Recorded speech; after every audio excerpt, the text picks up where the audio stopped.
Ambassadeur Jean-Marie Ndagijimana, je suis très heureux encore une fois d'être avec vous ce soir. Bonsoir chez vous, vous allez bien? Ben, je vais bien, sauf que j'avais des petits problèmes de technologie. Je ne sais pas ce qui s'était passé, mais c'était à mon niveau parce que j'ai dû tout redémarrer. Merci de me recevoir encore une fois. Je vous disais, je suis très heureux ce soir pour être encore avec vous. Ça me permet encore une fois d'exercer mon français. Parce que là, Il ne faut pas oublier que vous étiez professeur, y compris de français. oui, mais il faut beaucoup d'exercices. Et là où je vis, Oui, c'est j'ai vrai. très peu d'occasion d'exercer mon français. Alors, avec Ouais. le temps, l'habitude du français s'opère et je dois encore une fois chercher les mots. Voilà, donc c'est Et je l'occasion. vous présente mes meilleurs voeux hein, pour l'année 2022. C'est Et vrai à que tous c'est nos téléspectateurs, à tous nos auditeurs, pareil. Hein. dans ces émissions. Ouais. À mon nom propre et au nom de mes frères collègues de Radio Urumuri, nous vous souhaitons aussi des meilleurs voeux, de bonne santé, euh, bon, de paix chez vous, de Ouais, prospérité. c'est le bien le plus cher. Hmm. Voilà. J'ai préparé donc un thème qui est en 3 points et tout, évidemment, s'articule sur le thème de la diplomatie, le grand thème de la diplomatie dont vous êtes vraiment la personne la mieux, hein, la mieux choisie pour nous aider à comprendre certaines choses, surtout de l'actualité diplomatique de notre pays, mais aussi de la région dans laquelle notre pays se situe. Nous allons tout de suite entrer dans la matière où euh, hier, où il y a eu changement. Hier, on ne s'y attendait pas vraiment. Hier, donc lundi, le 10, on a vu une très forte délégation du Burundi qui est allée rendre visite au président Kagame. Ça a surpris tout le monde. J'ai parcouru les réseaux sociaux et j'ai lu et écouté tous les médias. Tout le monde était surpris. Donc, parce que depuis 2015, 2015 il y avait vraiment un gel de relations. Les relations étaient gelées, les frontières fermées euh, entre le Rwanda et le Burundi. Alors, ça nous a surpris hier. Beaucoup de gens ont commencé à parler. Il y a des gels des relations. C'est bien. Bon, on essaie d'être optimiste. On croit qu'il y a rapprochement. Hein, il y a eu quelques timides actions, mais une forte délégation comme celle d'hier, vraiment, ce n'était pas attendu. Elle était dirigée par un ministre des Affaires de la région, Est-africaine, quoi. des Affaires de la communauté est-africaine, East African Community. Une forte délégation de 5 personnes, si j'ai bien compté. Et on s'est dit, finalement, qu'est-ce qui s'est passé? Il y a eu des changements. Vous allez évidemment nous aider à le comprendre. Surtout que l'année 2021, hein, puisqu'on va se situer par rapport aussi à cela, les relations entre le Rwanda et les pays voisins, disons, n'avaient pas beaucoup évolué. Qu'est-ce qui a changé? Évidemment, vous en profiterez aussi de parler des relations du Rwanda, entre le Rwanda et d'autres pays limitrophes. Ambassadeur Ndagijimana Jean-Marie Vianney, votre analyse de cette situation? Je vous remercie beaucoup, cher frère. En ce qui concerne la visite d'une délégation de très haut niveau, d'ailleurs, burundaise au Rwanda, je ne ferai pas beaucoup de commentaires parce que, comme vous dites, il y a eu une grande surprise, mais c'est une surprise tout à fait agréable hein, pour les ressortissants de la région. Tout ce que nous voulons, c'est la paix. Oui. Tout ce que nous voulons, c'est la paix. Le problème, c'est que le pays, justement, qui est à la base de cette déstabilisation de toute l'Afrique centrale et de l'Est, y compris même de l'Afrique australe, c'est notre pays, malheureusement, le Rwanda, ou plutôt c'est le régime qui sévit depuis 27 ans dans notre pays. Le Burundi est, à mon avis, victime, parce que le Burundi n'a jamais agressé le Rwanda. En revanche, le Burundi a toujours été accusé de ceci, de cela, de préparer un génocide. Le Burundi a été accusé de soutenir les mouvements de libération qui sont dans la région, alors qu'à l'inverse, en fait, le Burundi est parfois attaqué à partir d'Uvira par une force rebelle burundaise alimentée, financée, entraînée par le régime de Kigali. Mais tout de même, depuis ces derniers temps, moi, j'ai observé une évolution dans un sens de dégel, comme vous avez dit. Des dégels ou des petits gestes, hein, des petits gestes, des réunions entre les chefs de sécurité, les généraux, des réunions entre les autorités locales frontalières pour se livrer des ressortissants de l'un à l'autre pays. Cela n'a pas échappé à l'œil quand même de toute analyste, de tout observateur. Il y a des jeunes gens qui ont été livrés au Rwanda par le Burundi au motif qu'ils étaient membres du Front de libération nationale du Rwanda, du FLN. Le Rwanda a aussi livré un certain nombre de ressortissants burundais qui étaient quoi? Qui étaient des... On ne sait même pas si ce sont vraiment des Burundais rebelles, parce que le gros des rebelles est au Rwanda et traverse régulièrement la frontière du côté de Kamanyola et du côté d'Uvira pour aller préparer des agressions contre le Burundi. Là, et ils ont un nom, il s'appelle Red Tabara. Savoir que le Rwanda entraîne aussi et finance certains groupes rebelles congolais dans cette région, donc en face du Burundi. Donc, si on s'achemine vers une période de paix réelle et sincère, comme l'avait dit le président Évariste Ndayishimiye, vous rappelez-vous, il avait dit, nous voulons coopérer et vivre en paix avec tous nos voisins. Encore faut-il que les voisins soient sincères. Nous ne voulons pas coopérer et travailler avec un gouvernement qui ment. Et il avait désigné à l'époque le Rwanda. Alors, si cela se passe bien, que le Rwanda ne ment plus au Burundi, c'est-à-dire que le Rwanda parle en Kinyarwanda et le Burundi parle en Kirundi, vous savez, nous sommes quand même des peuples qui se connaissent. Hein? On se connaît très bien. Lorsqu'il y a un qui ment à l'autre, on le sent. On voit venir le mensonge. Je suppose donc que pour le Burundi, il n'y a plus de mensonge du côté de Kigali et que peut-être le Burundi est en train de jouer un rôle salvateur pour l'ensemble de la région de l'Est. Ce n'est pas parce qu'on va voir un voisin qu'on va mendier la paix ou mendier quoi que ce soit. C'est peut-être aussi pour rassurer, hein, en tout cas, s'agissant du Burundi, que nous, Burundais, nous n'avons rien contre le Rwanda, nous sommes des voisins, de toute façon, qu'on le veuille ou non, mais en disant aussi, faites de même. Faites quelque chose avec le Red Tabara.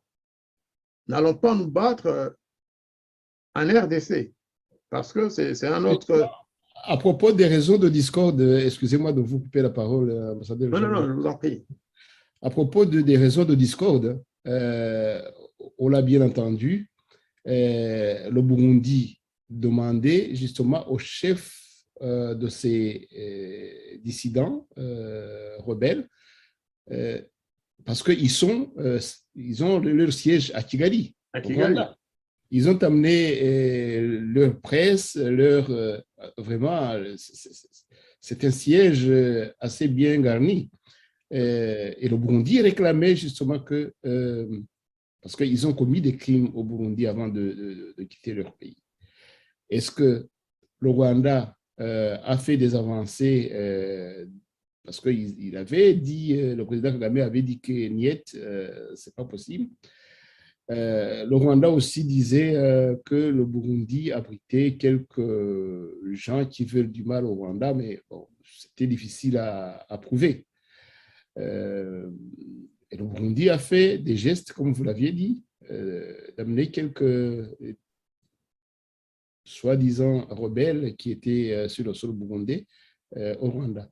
Donc, est-ce que les exigences du Burundi, c'est ce que les gens se demandent, même si le contenu des discussions de la délégation burundaise avec Kagame n'ont pas été rendus publics, mais ce qui trotte dans la tête des gens, on se dit, mais est-ce que il y a changement des exigences de la part des uns et des autres? Est-ce que, d'après vous, vous croyez que le Burundi peut bouger d'un poil quant à ces exigences, justement?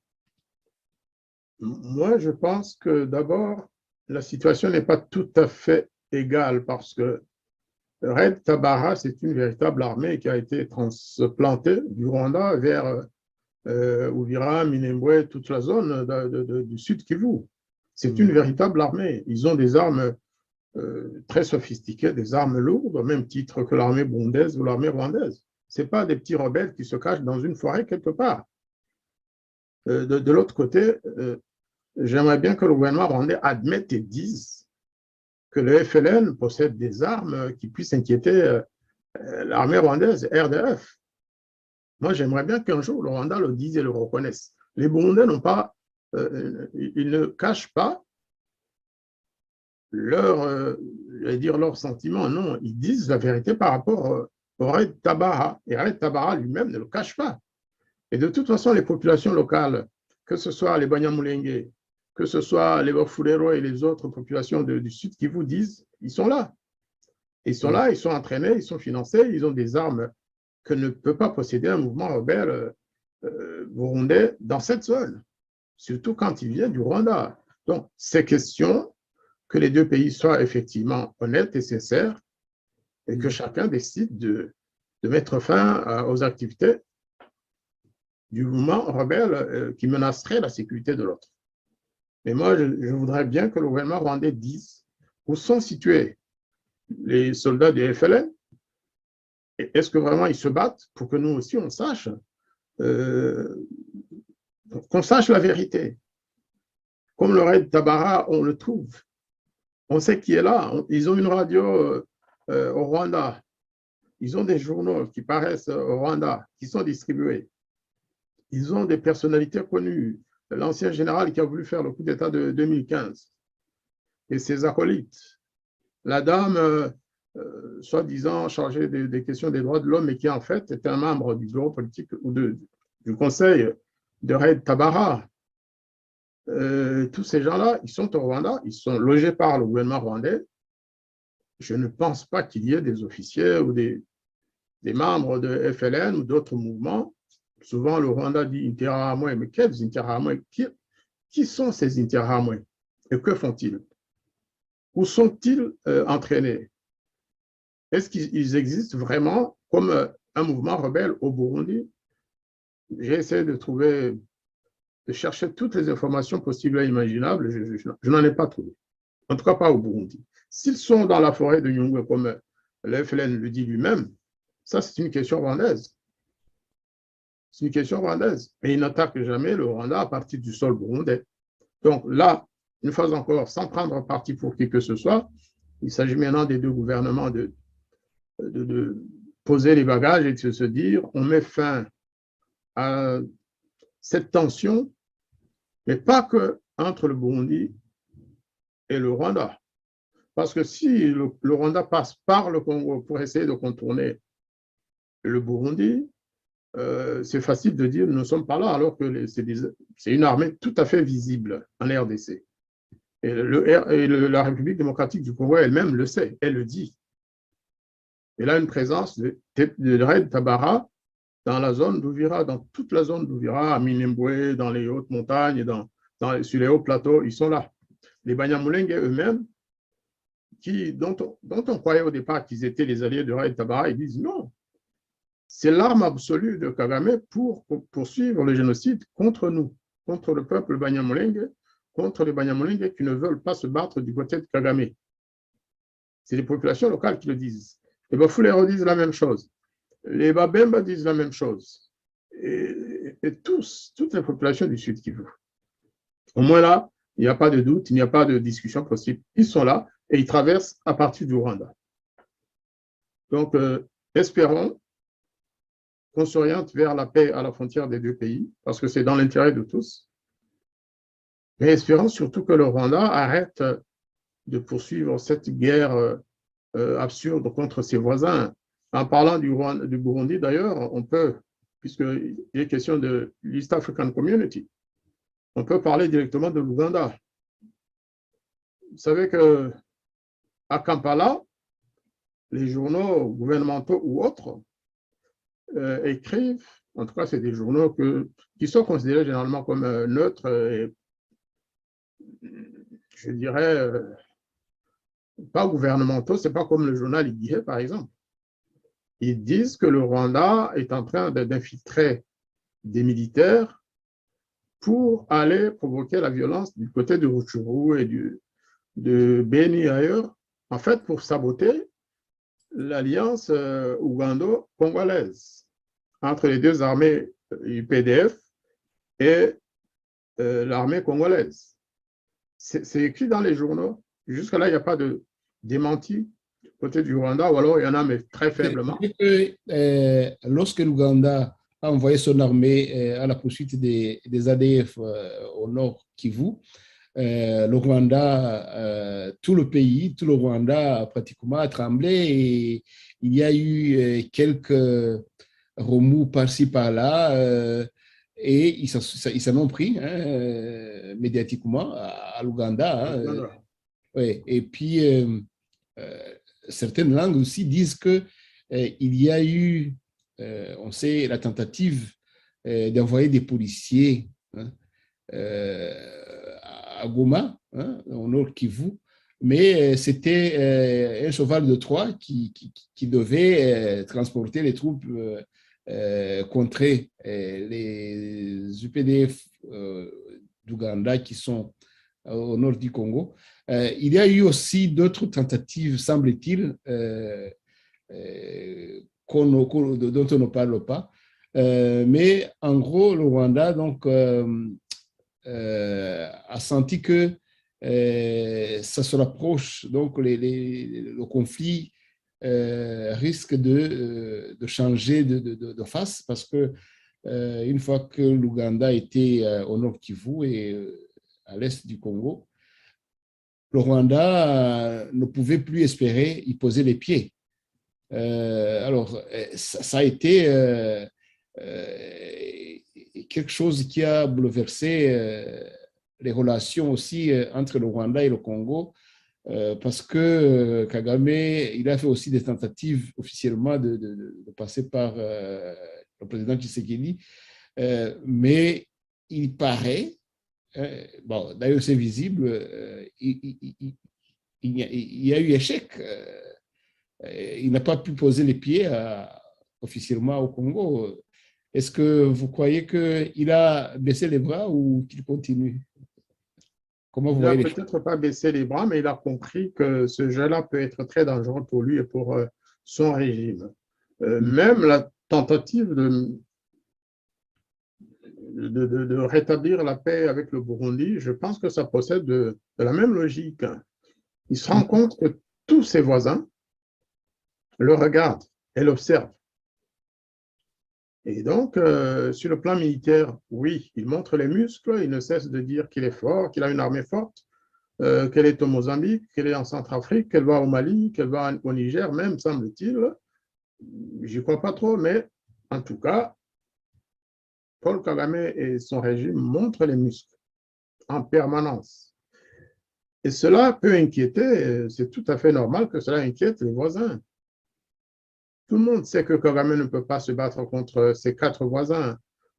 Parfois, il dit oui, j'ai des problèmes avec tous, sauf avec la Tanzanie, sauf avec le Burundi. Vous voyez que si jamais il s'attaque à un voisin, vous pensez qu'il s'attaque à un voisin, il pourrait y avoir justement des voisins et des ententes entre voisins qui peuvent se liguer contre lui ou Vous savez, si le Rwanda est en guerre avec le Burundi, à supposer que cela soit le cas, ou avec l'Ouganda, naturellement que la Tanzanie ne peut pas laisser faire, parce que c'est une partie de sa frontière qui est concernée.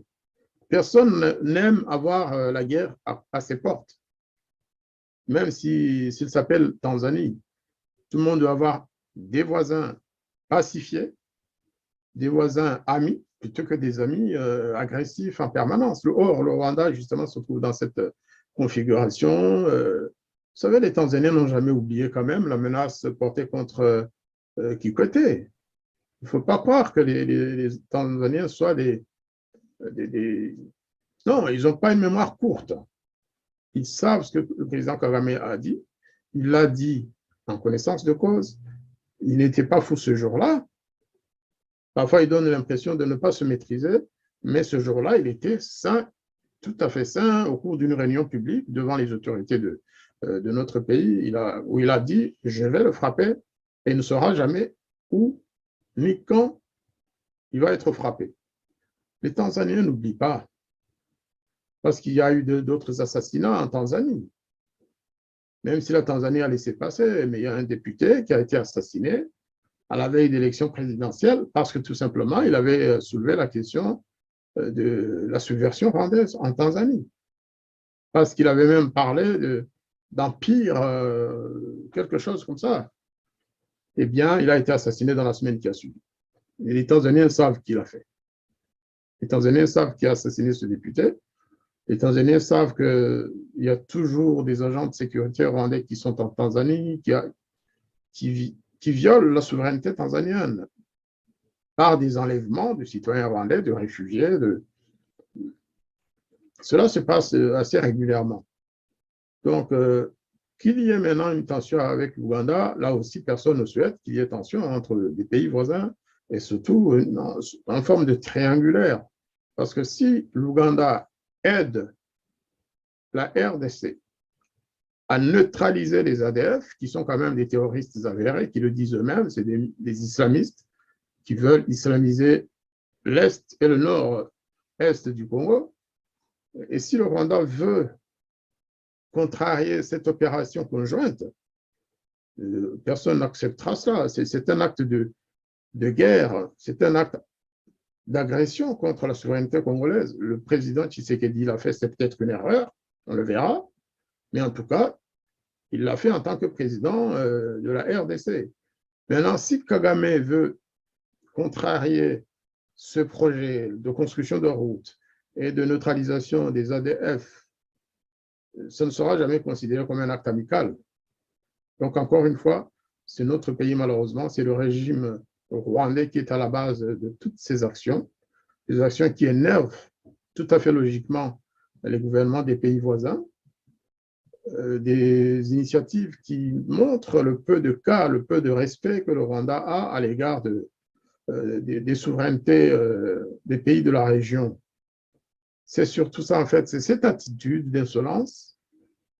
Moi, j'ai le droit à tout, mais vous, non. Je peux violer votre souveraineté comme je veux. C'est ça le langage de Paul Kagame, en fait.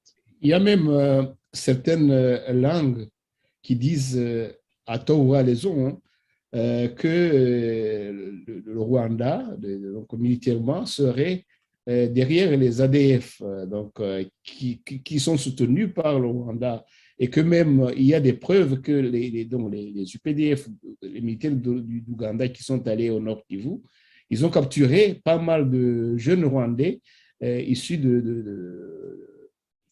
des militaires rwandais, justement, qui étaient parmi les ADF. Donc, ils sont capturés, ce sont des preuves que Kigali soutient ce mouvement rebelle islamiste qui attaque l'Ouganda. Ça aussi, ça doit aggraver les choses, hein, ça c'est sûr. Et il n'y a pas longtemps, la semaine dernière, ils ont capturé quelques dizaines de soldats rwandais qui étaient justement dans cette zone pour appuyer les ADF. Et on sait aussi que les chefs civils et militaires des ADF vivent à Kigali, exactement de la même façon que Kagame le fait avec le raid Tabara. Eh bien, les chefs militaires et civils des ADF ont des maisons à Kigali, ils sont logés, nourris par le gouvernement rwandais. C'est connu, ça aussi. Les adresses existent. Les noms et les adresses des dirigeants des ADF à Kigali sont connus. Évidemment, Kigali n'ira, ils n'ont jamais accepté quoi que ce soit. Ils ont toujours nié la présence des troupes rwandaises au Congo jusqu'au moment où les experts des Nations Unies sont venus le prouver. Et même là, ils ont continué à nier jusqu'à quand ils ont été frappés militairement par les pays de la SADC et de la MINUSCO, pour finir. Donc, aujourd'hui encore, ils nient. Ils nient, mais ils savent que tout le monde sait que, en tout cas, ceux qui doivent savoir savent que les ADF ont un pied au Rwanda et que l'armée rwandaise soutient les ADF indirectement par financement, par fourniture d'armes, mais aussi par envoi de troupes. Quand on le dit, ce n'est pas une vue de l'esprit, c'est des choses avérées, c'est des choses qui sont confirmées par la société civile de la région de Goma, de Beni, d'Ituri. C'est des choses avérées. Oui. Si j'essaie de résumer un peu une bonne analyse que vous venez de nous faire des relations rwando-voisins, c'est que tous ces voisins, ils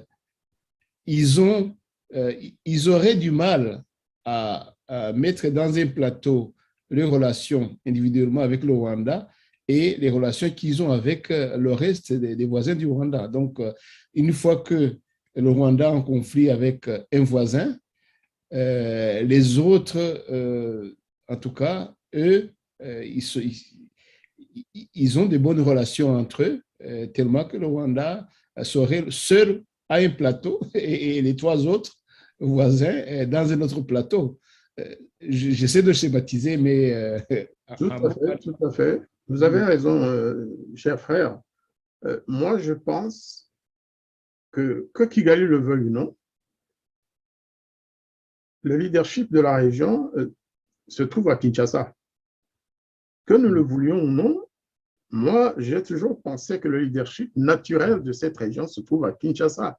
Il ne suffit pas d'avoir une armée forte aujourd'hui pour un pays comme le Rwanda pour penser dominer le Congo. C'est impossible. 96 n'existera plus. Aujourd'hui, si Kagame s'avise à vouloir traverser les frontières sous le soleil, devant tout le monde, vous savez, les conséquences peuvent être très, très lourdes. Parce que les Congolais en ont soupé, comme on dit chez vous en Belgique. Hein. Ils ne peuvent plus tolérer ça. Et même les Rwandais, d'ailleurs, ne peuvent plus supporter ça. Mais il y a une chose par ailleurs. Moi, je soutiens la thèse selon laquelle, tant qu'il sera au pouvoir, tant que Kagame se sentira obligé ou aura besoin de garder le même standing économique, trompe-l'œil, bling-bling, à l'égard des Rwandais et des étrangers, tant qu'il se présentera comme Singapour d'Afrique, moi je crains que Kagame n'abandonne jamais son idée non pas d'occuper vraiment de façon pérenne, mais de poursuivre ses menées pour faciliter les pillages des ressources minières et autres de la RDC.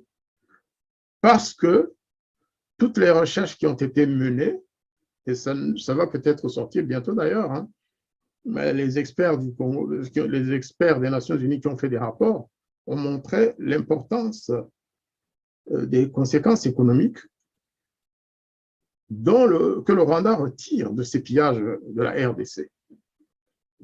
Et beaucoup d'économistes pensent que sans la RDC, sans la République démocratique du Congo, sans les pillages des ressources de la RDC, le Rwanda ne pourrait pas tenir économiquement.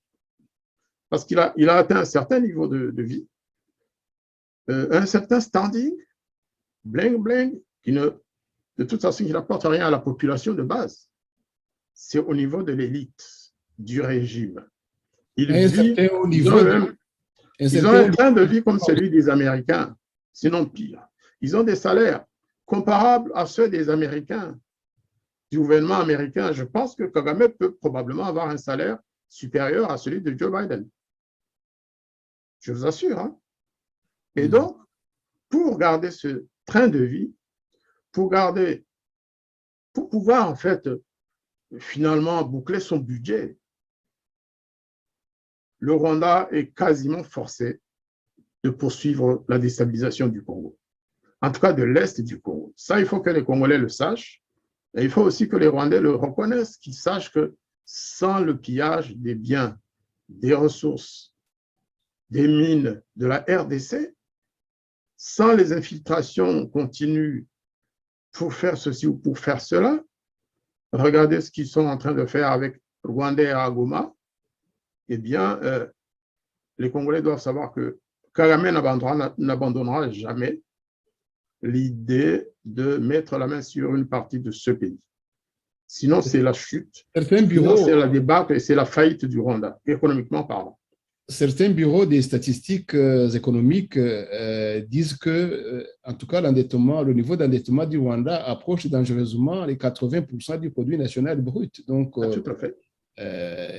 Ils ont besoin Et comme à l'est du Congo, justement, il y a un gros morceau de fromage et puis une petite souris qui se trouve au Rwanda, je pense que la tentation est très forte. La tentation est très forte. Vous savez, le Burundi aussi a beaucoup c'est un producteur important de beaucoup de ressources maintenant, hein, le Burundi, hein, au même titre que le Congo, même s'il ne l'a pas encore. Vous savez, les Burundais, c'est des Burundais, ils sont modestes, ils sont taiseux, ils ne parlent pas de tout ce qu'ils peuvent faire aujourd'hui. Mais le Rwanda doit se retrouver un peu coincé entre tous ces pays, entre ce qu'il prétend avoir comme coltan, qu'il n'a pas, qu'il pille au Congo, entre tout ce que le Burundi peut avoir d'uranium ou autre, que le Rwanda n'a pas. Je comprends que Kagame veuille prendre un profil moyen, parce qu'à l'allure actuelle, le Rwanda va tomber en faillite. Dès que l'Est du Congo sera stabilisé, dès que la frontière sera sauvegardée, éventuellement par l'alliance entre l'Ouganda et la RDC, malheureusement, nos parents vont souffrir parce que, ils souffriront jamais plus qu'ils ne souffrent aujourd'hui parce qu'eux ne profitent pas de ces pillages. Hein. Mais le Rwanda officiel.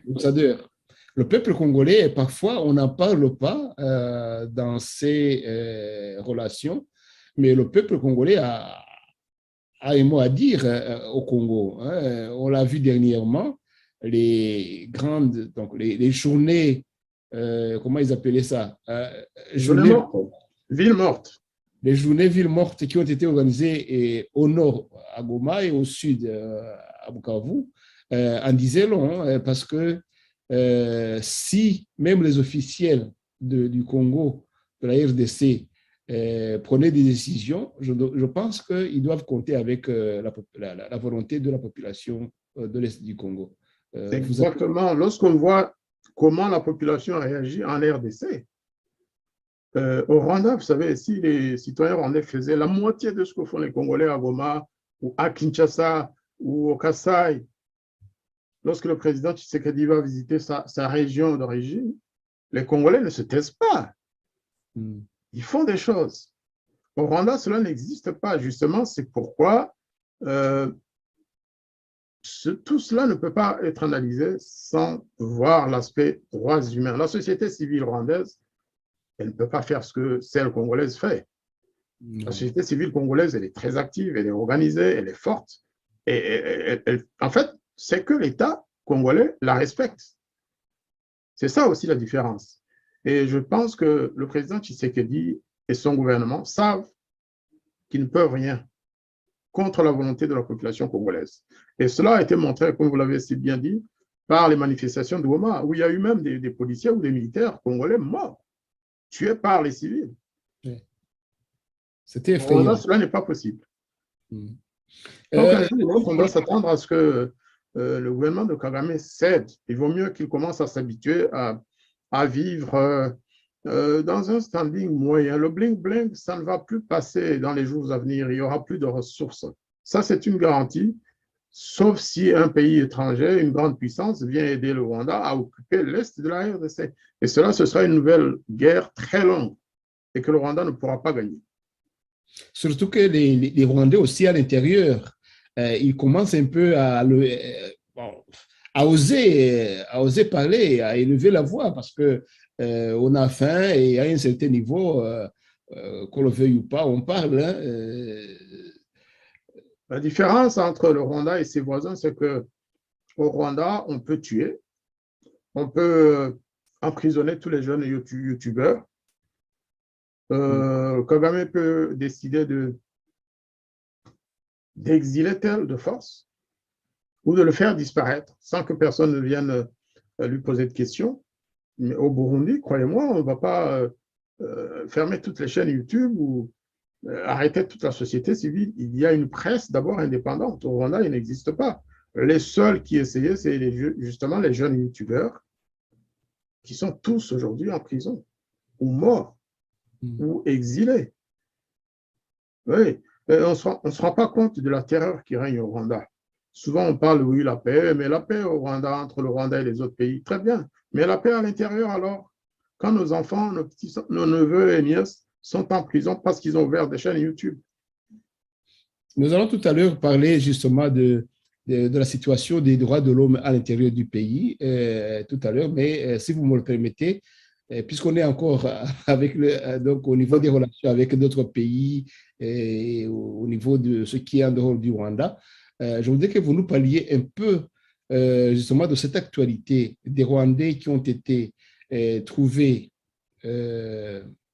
donc sans crime, donc sans tâche par le tribunal pénal international du Rwanda, et qui n'ont pas été donc appréhendés, donc qui ont été libérés, alors, bon, pas libérés, mais bon, trouvés innocents, et d'autres qui ont terminé leur peine. Alors, les 9 personnes qui devaient être, disons, accueillies au Niger, à Niamey, parce que ce pays avait accepté, signé un contrat avec les Nations Unies, comme quoi ils allaient donner à ces 9 personnes le droit de résider de façon permanente au Niger. Et des accords signés officiellement par le ministre des Affaires étrangères du Niger. Bon, évidemment, il y a l'un des 9 qui est resté encore en Tanzanie, mais les 8 qui sont allés au Niger. Il y a eu comme ça un coup On a entendu que le ministre de l'Intérieur du Niger avait donné une ordonnance d'expulser ces 8. Donc après seulement 3 semaines, le Rwanda, évidemment, d'autres personnes disent que le Rwanda était derrière ces décisions, ce changement d'attitude du Niger. Bon, on n'a pas eu de preuves, même si c'est bien. Donc, il y a lieu de craindre donc la présence, la main du Rwanda derrière tout ça. Mais on se dit, quelle sera l'issue? C'est une situation diplomatiquement un peu bancale. Parce que moi, à mon âge, je n'avais jamais entendu un pays changer d'attitude dans moins de 3 semaines. J'ai entendu qu'il y avait aussi des problèmes de compréhension entre les autorités nigériennes. Vous avez certainement toutes ces informations comme moi, comme tout le monde. Qu'est-ce que vous croyez que ça va advenir à ces Rwandais d'abord? Est-ce que croyez-vous que les Nations Unies vont continuer vraiment à les soutenir et jusqu'au bout? C'est une situation difficile à comprendre pour nous les non-diplomates, si je peux dire. Bien, je vais vous dire que ce qui se passe n'a rien de diplomatique en fait. C'est l'expression d'une politique de terreur qui ne respecte pas les lois internationales, qui ne respecte pas la souveraineté des autres pays. Je parle de la diplomatie rwandaise, qui se comporte comme un enfant gâté. Parce que le Rwanda de Kagame a toujours obtenu ce qu'il demandait. depuis l'accession du président Kagame du FPR au pouvoir au Rwanda, eh bien, ils ont obtenu tout ce qu'ils ont demandé aux Nations Unies, aux grandes puissances. Ils ont obtenu la licence de tuer, c'est-à-dire le blanc-seing pour tuer qui ils veulent. Ils ont obtenu le droit d'aller kidnapper les Rwandais en Ouganda, sauf que ça a changé depuis quelques années. Le président Museveni a dit stop, mais avant, il laissait faire.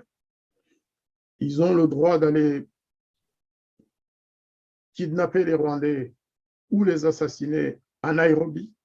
On a connu plusieurs cas, dont le plus connu est l'ancien ministre de l'Intérieur, Seth Sendashonga, dont Kagame a justifié l'assassinat en disant qu'il avait passé la ligne rouge et que donc le Rwanda avait le droit d'aller l'assassiner dans les rues de Nairobi.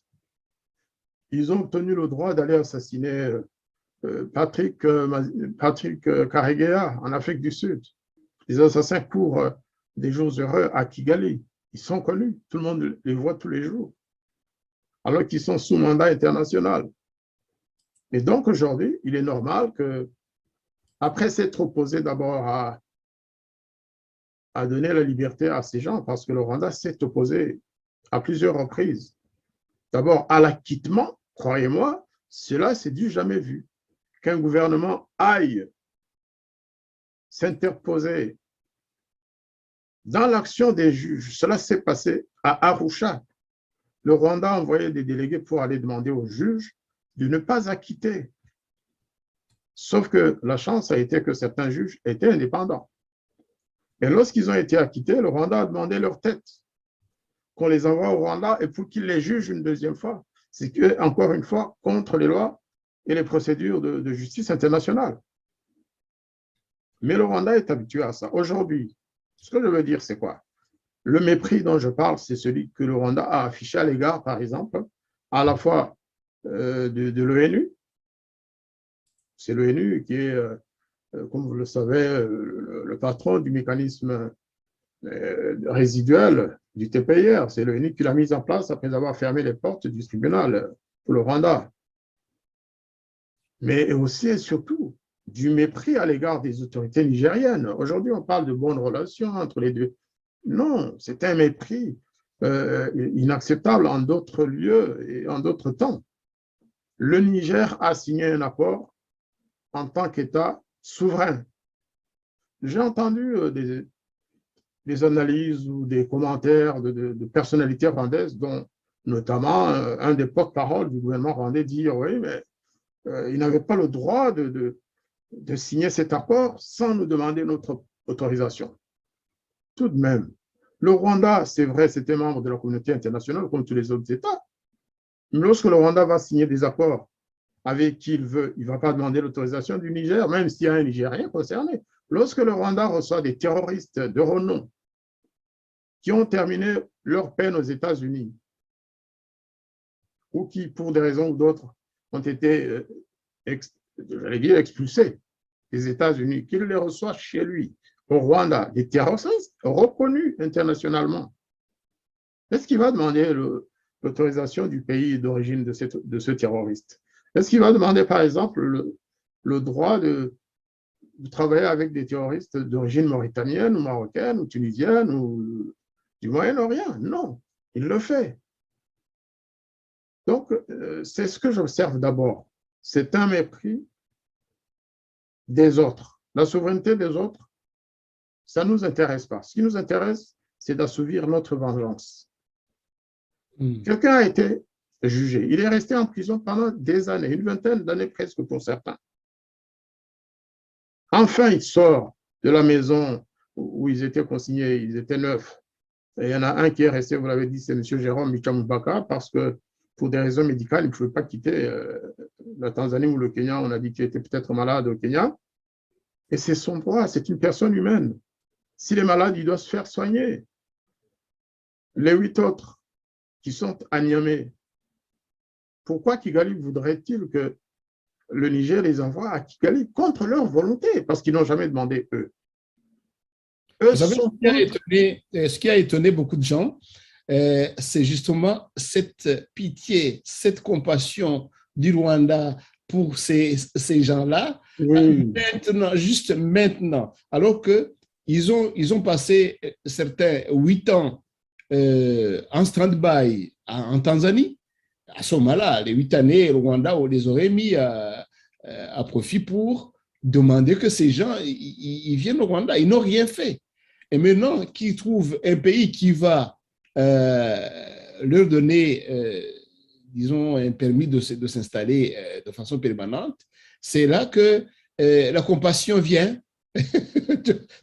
Aloïs, vous Curieuse. connaissez le proverbe rwandais qui dit que c'est c'est une fausse compassion à la manière des hyènes.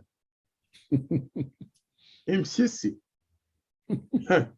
L'hyène, quand elle pleure la mort de ton enfant, tout simplement la souffrance, c'est qu'elle veut le manger. C'est ce qu'on dit en Kinyarwanda. Donc, pour nous, la pitié ou la compassion de Kigali à l'égard de ces Rwandais qui ne veulent pour un sou retourner au Rwanda, eh bien, elle est suspecte.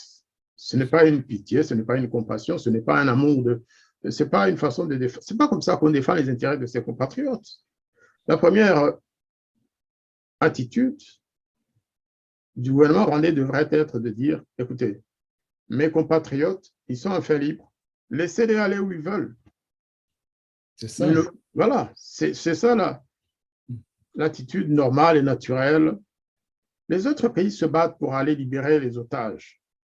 Le Rwanda, lui, envoie un avion faire le pied de grue à l'aéroport de Niamey en attendant qu'on lui livre des gens qui ont été acquittés ou qui ont été libérés après avoir fait toute leur peine.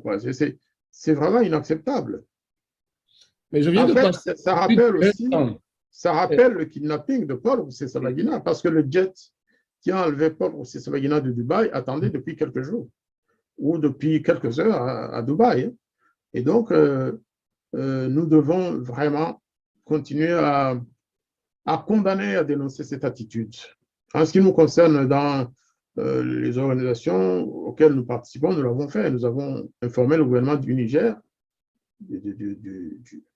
du bien fondé de l'accord que le Niger a signé avec les Nations Unies. Donc, attendons les 30 jours, mais poursuivons quand même les pressions, parce que le Niger est un pays c'est un pays modèle, en fait, en Afrique. Les Nigériens sont des gens très sérieux.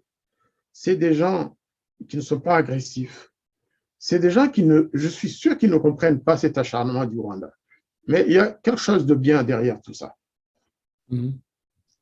En Ouganda, le Rwanda n'aurait jamais osé faire une telle démarche. Au Burundi non plus. En RDC, oui, ils pensent que les Congolais n'ont pas les yeux ouverts, mais ils se trompent lourdement.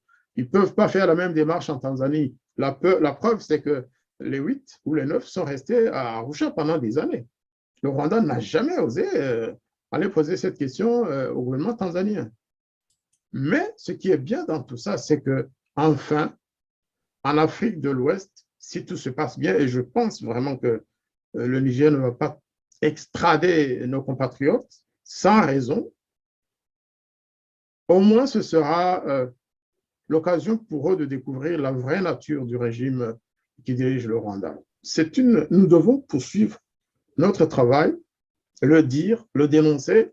Et nous devons citer ce cas comme un modèle de terreur et de terrorisme international développé par le régime de Kigali en Afrique et ailleurs. Ce n'est pas acceptable.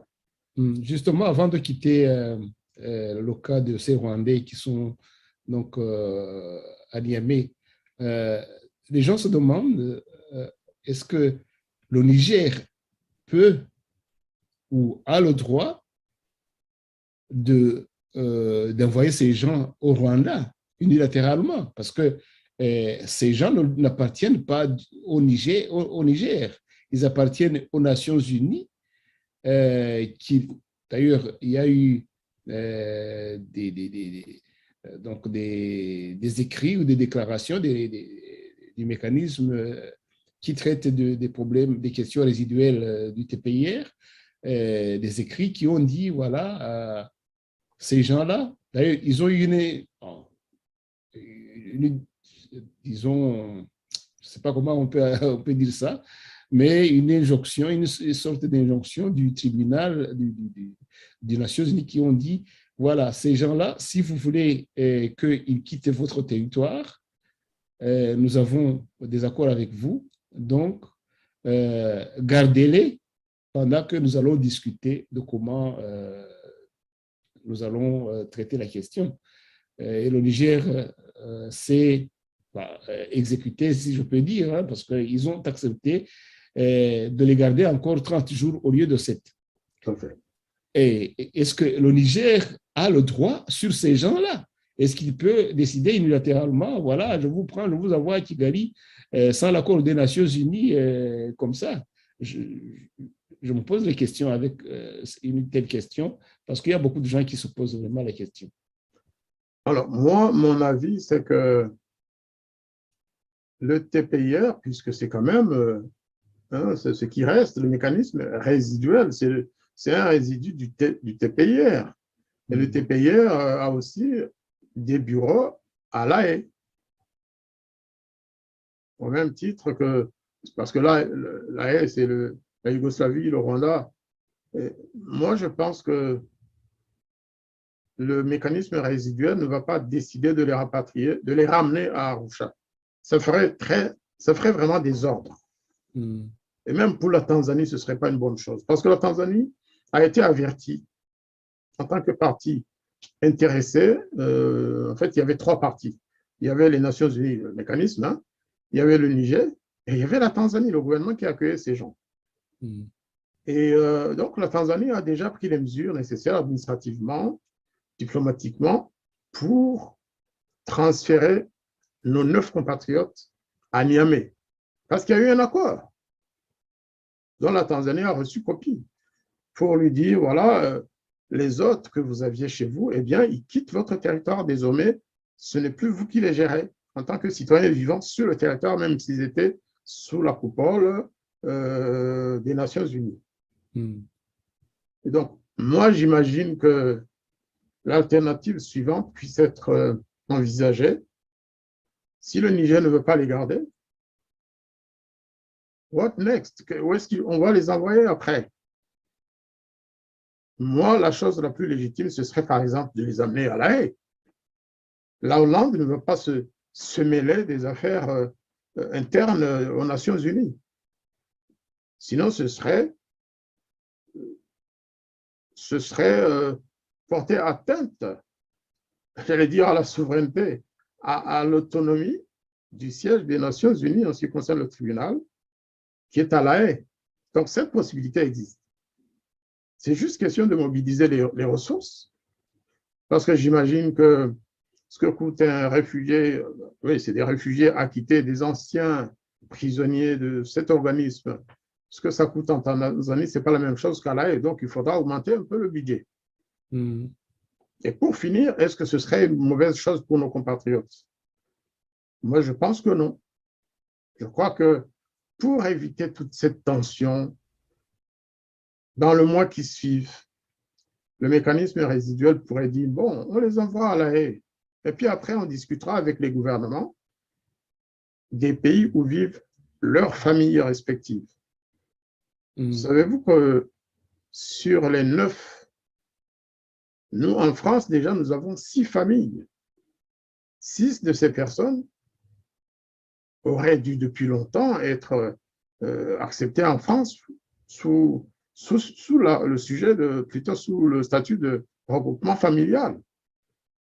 Un pays comme la France devrait comprendre qu'étant membre de sécurité des Nations Unies, étant la nation de référence quand même des droits humains, la France pourrait faire un geste humanitaire. Ces gens ont été acquittés pour certains et d'autres ont terminé leur peine.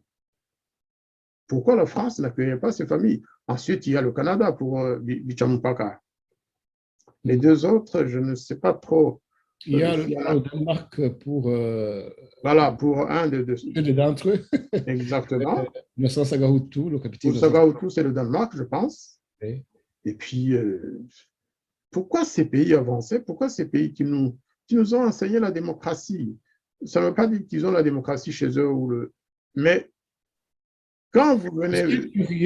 Ce qui est curieux dans tout ça, c'est que tous ces pays ont accueilli, donc dans le temps, ils ont accueilli les personnes, les Rwandais, qui sont exactement dans la même situation que les 8 ou les 9 Exact. et l'avant. Alors on se dit, mais pourquoi ces pays font deux poids, deux mesures? S'ils ont accueilli les premiers, ici en Belgique, nous en avons accueilli certains.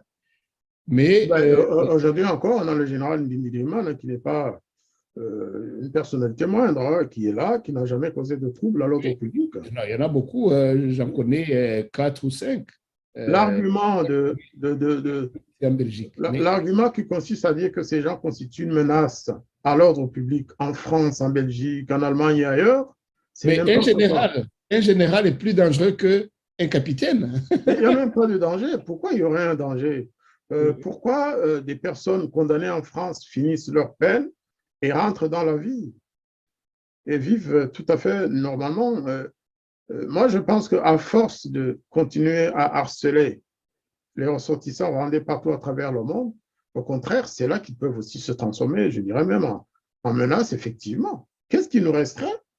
Qu'on soit partout traité de terroristes alors qu'on est plutôt des victimes du régime de Kigali. Donc là, vraiment, si nous avions un appel à lancer, ce serait aussi, et d'abord, à l'égard de la France, qui a 6 personnes parmi ces 9 acquittés qui ont leur famille en France. Leur famille, c'est la nation qui se prévaut d'avoir été à l'origine des droits de l'homme. En plus, vous parlez des droits de l'homme, justement, bon, je pense que on ne peut pas justement épuiser tout ce qui est sujet diplomatique pour le Rwanda. C'est vraiment un océan. Mais puisqu'il nous reste quelques 10 minutes, je voudrais justement qu'on parle des droits de l'homme, plus vous en parler. Et spécialement à l'intérieur du pays. Le Rwanda a été vraiment la cible des organisations des droits de l'homme, des organisations internationales des droits de l'homme, parce que vous en avez parlé tout au long de cette émission. Le Rwanda est assez agressif à l'égard de sa population, qu'elle soit à l'intérieur, qu'elle soit à l'extérieur. Agressif, c'est peut-être moins peu dire, parce qu'il y en a qui disparaissent, il y en a qui, aujourd'hui, j'entendais un cri de détresse des jeunes de 33 ans qui a perdu, donc, dont la famille, la femme, les enfants, 3 enfants, je crois, viennent de disparaître. Et les raisons, selon justement le cri d'alarme de ce jeune, c'était qu'il était en ligne de mire par le gouvernement du FPR, donc par le président Kagame. Donc, les droits de l'homme au Rwanda, surtout si on regarde, comme je l'ai dit, l'année 2021, c'était vraiment catastrophique. Je dis à nos auditeurs que vous êtes un militant, un vieux militant des droits de l'homme, parce que vous êtes impliqué dans plusieurs organisations rwandaises et internationales pour les droits de l'homme. Je voudrais justement votre avis sur les droits de l'homme au Rwanda en 2021. Est-ce qu'il y a eu des améliorations? Est-ce qu'il y a eu des aggravations? C'est un bilan qui serait vraiment intéressant à analyser venant justement de vous, de quelqu'un comme vous qui avez un regard assez large et assez reculé de la situation. Ambassadeur de Jean-Marie Vianney. Alors moi, je vais vous étonner. Pour moi, le taux de violation des droits de l'homme au Rwanda n'a jamais été aussi élevé. Mm. En termes généraux, je peux dire que avant, bien sûr, les droits étaient violés au quotidien, mais aujourd'hui, c'est devenu quelque chose de très banal. Il n'y a qu'à écouter, vous l'avez dit, les témoignages de certains qui ne retrouvent plus leur famille depuis quelques années. Je parlais d'un jeune dont la femme, les enfants ont été enlevés, je pense, et qui ont disparu. Mais j'ai aussi vu le témoignage d'un homme qui a passé plus de 3 ans en prison. Le journaliste lui demande dans quelle prison il était, il dit je ne sais pas. Tout ce qu'il peut savoir, le seul témoignage qu'il peut faire, c'est de montrer sa bouche pour montrer qu'il n'a plus de dents, qu'on lui a arraché sous la torture toutes les dents. Et qu'aujourd'hui, on lui demande de ne pas se présenter pour la vaccination. Donc, il est dans une sorte de cercle vicieux. On lui dit, vous ne pouvez pas sortir de chez vous. Mais le lendemain, on l'appelle pour aller se faire vacciner. Et quand il tente de sortir pour aller se faire vacciner, on lui dit, on va vous arrêter parce que vous n'avez pas le droit de sortir. Et le pauvre, il est dans une situation kafkaïenne jamais vue. Entre-temps, il a perdu ses 4 dents. Entre-temps, il risque d'être arrêté de nouveau. Mais vous avez aussi suivi le procès de Touma Hassan hier à Kigali, au tribunal, je pense, de grande instance. Eh bien, il a aussi fait un témoignage, même si les gens n'avaient pas le droit d'enregistrer ou de filmer dans la salle d'audience, mais ils ont écouté ce qu'il a dit. Touma Hassan raconte que depuis qu'il est en prison, eh bien, il a le droit de voir le soleil, en Kinyarwanda, ça veut tout dire, pendant 1 heure par jour. Le reste du temps, il est dans une cave obscure, enchaîné, et il a commencé à perdre la vue. C'est un jeune, je pense, entre 30 et 33 ans. C'est un jeune homme.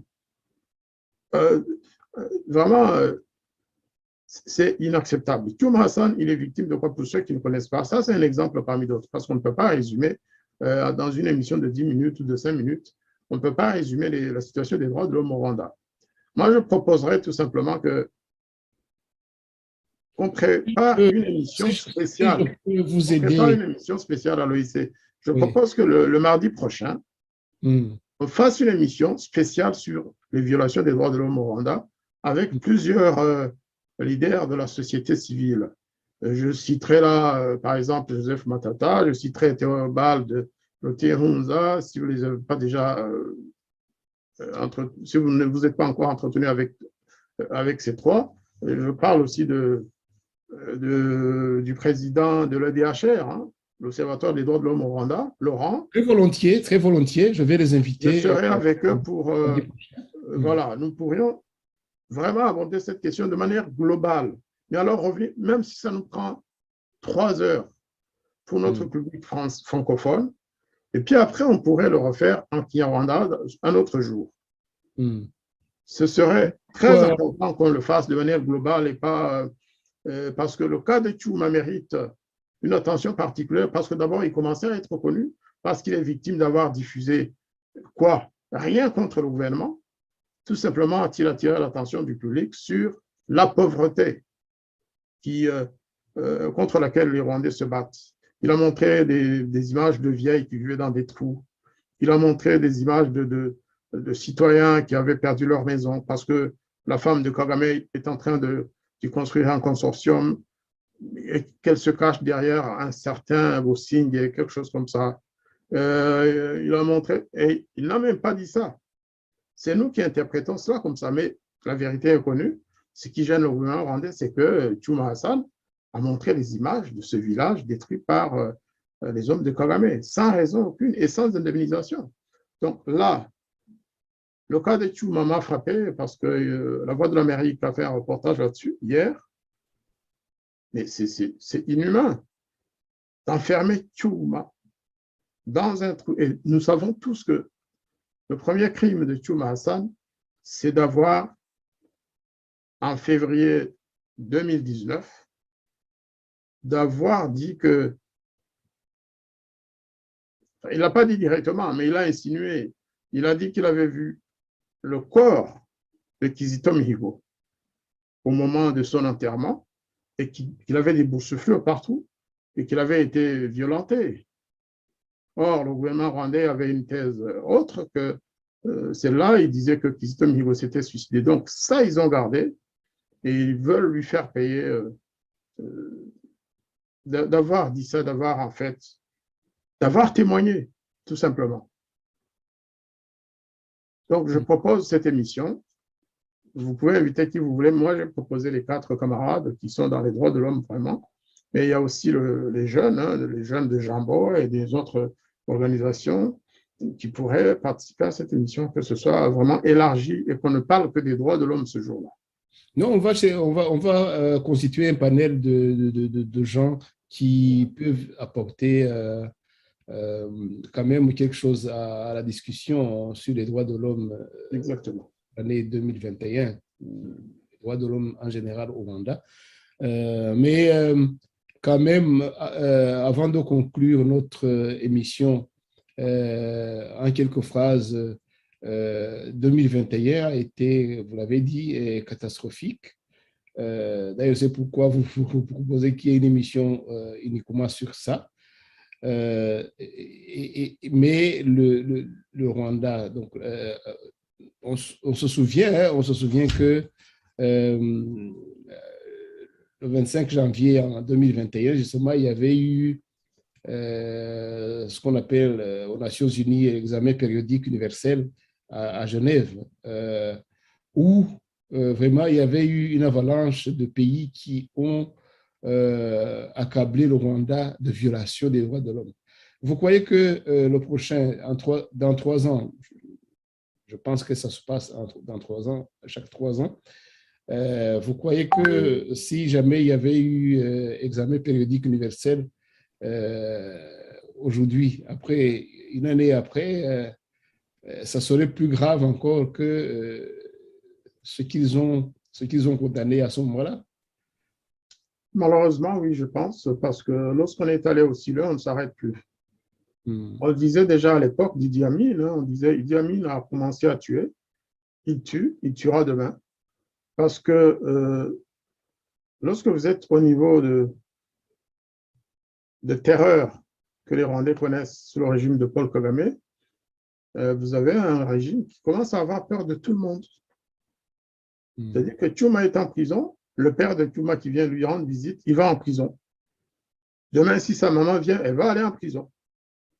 Le Théoneste, le patron du journal, c'est quoi? C'est Mouafou. Voyez-vous, qu'est-ce qu'il a fait?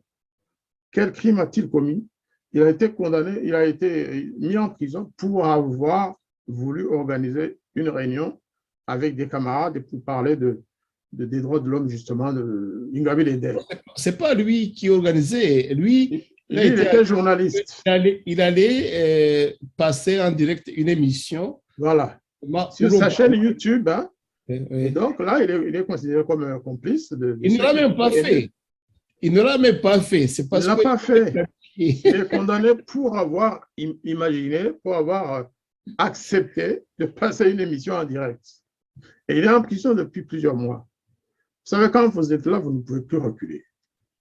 C'est un régime qui ne peut plus reculer.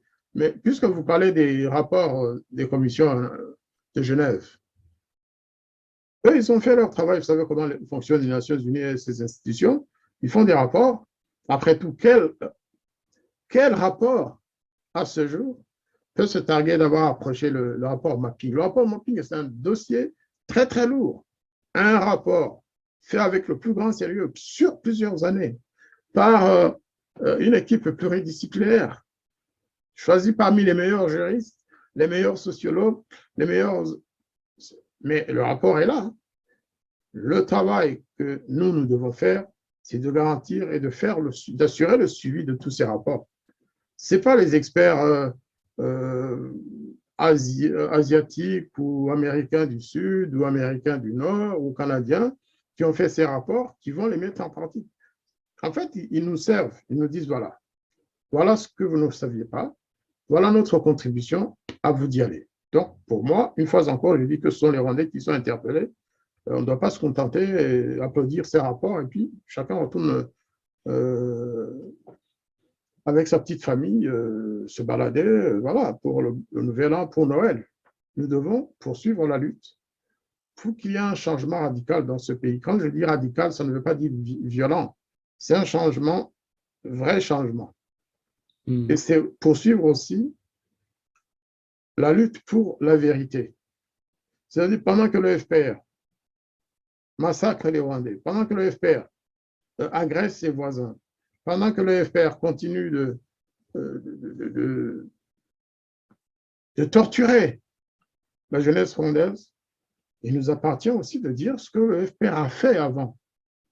Nous devons établir un bilan global sur les crimes de ce gouvernement, maintenant qu'il est aux affaires, mais aussi pendant qu'ils étaient dans la brousse, pendant qu'ils étaient la rébellion du Front patriotique rwandais, qui a tué des millions, des centaines de milliers de citoyens rwandais ou d'autres nationalités, des pays voisins.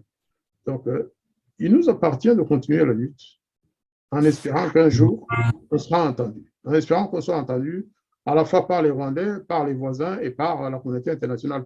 En particulier, je dis toujours par les Congolais. Les Congolais pensent que nous sommes tous avec Kagame pour mettre la main sur le Congo. Nos frères congolais doivent savoir que nous ne sommes pas du tout avec Paul Kagame pour exploiter les mines et les ressources congolaises. Nous ne soutenons pas les guerres que le Rwanda de Paul Kagame a continué à faire contre le peuple congolais. Nous sommes de leur côté, qu'ils le sachent, qu'ils cessent de globaliser eux aussi. Il y a des Congolais qui disent les Rwandais.